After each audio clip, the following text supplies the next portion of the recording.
अस्सलामुअलैकुम। वालेकुम सलाम। सर की नाम है ਤੁਹਾਡਾ? मनशा। ਮਨਸ਼ਾ। ਸਰ ਇਹ ਤੁਸੀਂ ਕੁੱਤਾ ਬੜਾ ਪਿਆਰਾ ਰੱਖਿਆ, ਕਿੰਨੇ ਦਾ ਲਿਆ ਤੇ ਕਿਉਂ ਪਾਲਿਆ ਤੁਸੀਂ? ਸ਼ੌਕ ਤੌਰ ਤੇ? ਹਾਂਜੀ ਸ਼ੌਕੀਆ ਲੜਾਉਣ ਵਾਸਤੇ। ਠੀਕ ਹੋ ਗਿਆ। ਤੇ ਮਤਲਬ ਉਹਦੀ ਖੁਰਾਕ ਕੀ ਆ? ਖੁਰਾਕ ਦੁੱਧ ਪੀਂਦਾ। ਠੀਕ ਆ। ਕਿੰਨੇ ਪਾਉਂਦੇ ਦੁੱਧ? ਕਿੰਨੇ ਕਿਲੋ? 3 ਕਿਲੋ ਪੀ ਜਾਂਦਾ। ਠੀਕ ਹੋ ਗਿਆ। ओजरी खांदा है। ओजरी? हाँ जी, जो पाई जावी वो खाई जाता। ठीक हो गया। ते देना तुसीं इहनूं किन्ने क्या मतलब मुरब्बे तोड़दे जे? एवें हाथ च फड़ते तोड़ी दा। मुरब्बा 1.5 मुरब्बा? हाँ बस। ठीक हो गया। ते अपना वैसे अगर ਤੁਸੀਂ ਇਹਨੂੰ ਲੜਾਉਣ ਵਾਸਤੇ ਕਿੱਥੇ ਖੜਦੇ, ਮਤਲਬ ਕਿੱਥੇ ਮੈਚ ਕਿੱਥੇ ਹੁੰਦੇ? ਉਹ ਮੈਚ ਪਿਛਾ ਮੁੜ ਜਿੱਥੇ ਇਕਾਸੇ ਦੀਏ ਪਾਕਪਤਨ ਜ਼ਿਲ੍ਹਾ। ਠੀਕ ਹੋ ਗਿਆ।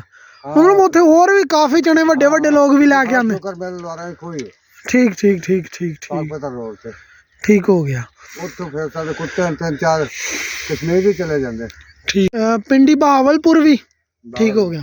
ਇੱਕ ਵਾਰੀ ਆ ਤੁਹਾਨੂੰ ਕੁੱਤੇ ਦਾ ਸਾਈਜ਼ ਚੈੱਕ ਕਰਵਾ ਦੇਵਾਂ ਜ਼ਰਾ। ਮੈਂ ਇੱਥੇ ਬੈਠਾ, ਮੈਨੂੰ ਡਰ ਲੱਗਣ ਦਿਆ ਥੋੜਾ, ਘੂਰੀ ਜੀ ਵੀ ਕੱਢਣ ਦਿਆ, ਮੈਂ ਉੱਠ ਜਾਣਾ ਕਿਉਂਕਿ ਆ ਗੁਰਕ ਤੇ ਚੜਨ ਨੂੰ ਟਾਈਮ ਨਾ ਲੱਗੇ, ਮੈਨੂੰ ਥੋੜਾ ਡਰ ਲੱਗਣ ਦਿਆ। ਸਾਈਜ਼ ਚੈੱਕ ਕਰ ਲਿਓ ਇੱਕ ਵਾਰੀ, ਠੀਕ ਆ। ਤੇ ਉਹ ਥੋੜੀ ਔਖਾ ਹੁੰਦਾ ਪਿਆ, ਉਹਨਾਂ ਨੇ ਡਬਲ ਰੱਸਾ ਪਾਇਆ ਇਸੇ ਲਈ, ਤੇ ਮੈਨੂੰ ਵੀ ਖੁਦ ਡਰ ਲੱਗਣ ਦਿਆ। ਮੈਂ ਐਵੇਂ ਕਵਾਂ, ਮੈਂ ਤੁਹਾਨੂੰ ਸਿਰਫ ਆ ਵੀਡੀਓ ਬਣਾਉਣ ਵਾਸਤੇ ਰੁਕਿਆ ਸੀਗਾ। ਮੈਂ ਤਾਂ ਜ਼ਿਆਦਾ ਲਾਗੇ ਨਹੀਂ ਜਾਂਦਾ ਪਿਆ ਕਿਉਂਕਿ ਅੰਕਲ ਦਾ ਹੀ ਡੋਗ ਆ। ਮੈਂ ਇਹਨਾਂ ਨੂੰ ਅੱਜ ਜਾਣੇ ਹੀ ਪਹਿਲੀ ਵਾਰੀ ਆ। ਵੈਸੇ ਰਹਿੰਦੇ 47 'ਚ ਹੀ ਆ, ਤੇ ਆਪਣੇ ਰੋਡ ਦਾ ਕੰਮ ਕਰਨ ਦੇ, ਜਿਹੜਾ ਸਾਹਮਣੇ ਯੂਸਫ ਵਾਲਾ ਰੋਡ ਬਣਿਆ ਨਾ ਨਵਾਂ। ਹਾਂ ਸੋਰੀ, ਇਹ ਰੋਡ ਪਹਿਲੇ ਤਿਆਰ ਹੋ ਗਿਆ ਸੀ, ਇਹਨਾਂ ਨਹੀਂ, ਉਹ ਦੂਸਰੇ ਰੋਡ ਦਾ ਬੁੰਗਾਯਾਤ ਰੋਡ ਦਾ ਕੰਮ ਕਰਦੇ ਆ। ਤੇ ਉਹ ਇੱਕ ਟਿਕਟੋਕਰ ਸੀਗਾ ਬਾਬਾ ਜੀ ਆ। ਤੁਹਾਨੂੰ ਇੱਕ ਗੱਲ ਦੱਸਾਂਗਾ, ਮੇਰੀ ਥੋੜੀ ਜਿਹੀ ਹਾਲਤ ਥੋੜਾ ਟੈਟ ਹੋਈ ਆ ਕਿਉਂਕਿ ਜਾਨਵਰ ਨੂੰ ਪੱਠੇ ਪੁੱਠੇ ਪਾਣੇ ਸੀ, ਤਾਂ ਕਰਕੇ ਮੈਂ ਜਲਦੀ ਨਿਕਲ ਆਇਆ। ਤੇ ਉਹ ਆਪਣੇ ਨਾਲ ਸਲਮਾਨ ਹੱਥ ਲਾ। ਹਾਂ ਸਲਮਾਨ ਦਾ ਪਿਆਰਾ। ਮੈਨੂੰ ਯਾਰ ਥੋੜਾ ਜਿਹਾ ਨਾ ਹੈਗਾ ਸ਼ੌਕ ਇਹਨਾਂ ਦਾ ਰੱਖਣ ਦਾ, ਤੇ ਮੈਂ ਵੀ ਲੈ ਕੇ ਆਣਾ ਵਾ।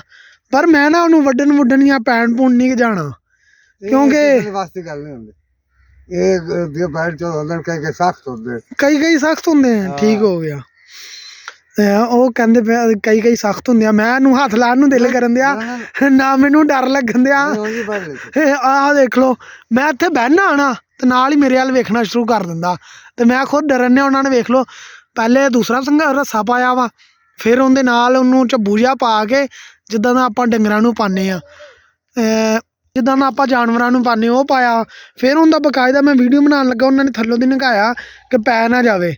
ਉਹ ਵੇਖੋ ਆਵਾਜ਼ ਹੀ ਕਰਨ ਦਿਆ, ਇਸ ਲਈ ਮੈਂ ਜਾਣ ਦੀ ਤਿਆਰੀ ਕਰੀਏ ਆਪਾਂ ਕਿ ਇਸ ਤੋਂ ਪਹਿਲੇ ਕਿ ਸਰ ਉਹਨਾਂ ਦਾ ਵੀ, ਸਰ ਬੜੀ ਮਿਹਰਬਾਨੀ ਆ। ਠੀਕ ਆ, ਉਹਨਾਂ ਨੇ ਕੁੱਤਾ ਛੱਡਿਆ ਵਾ ਤੇ ਮੈਂ ਉੱਤੇ ਬੈਠਾ ਵਾਂ, ਤੇ ਫਿਰ ਉਹਨਾਂ ਨੇ ਕੁੱਤਾ ਛੱਡਿਆ।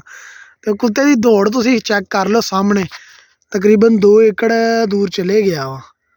ਆ ਜ਼ੂਮ ਕੀਤਾ ਮੈਂ, ਠੀਕ ਆ। ਤੇ ਉਹ ਹੁਣ ਫਿਰਨ ਟੁਰਨ ਦਿਆ। ਓਕੇ ਹੋ ਗਿਆ ਸਰ।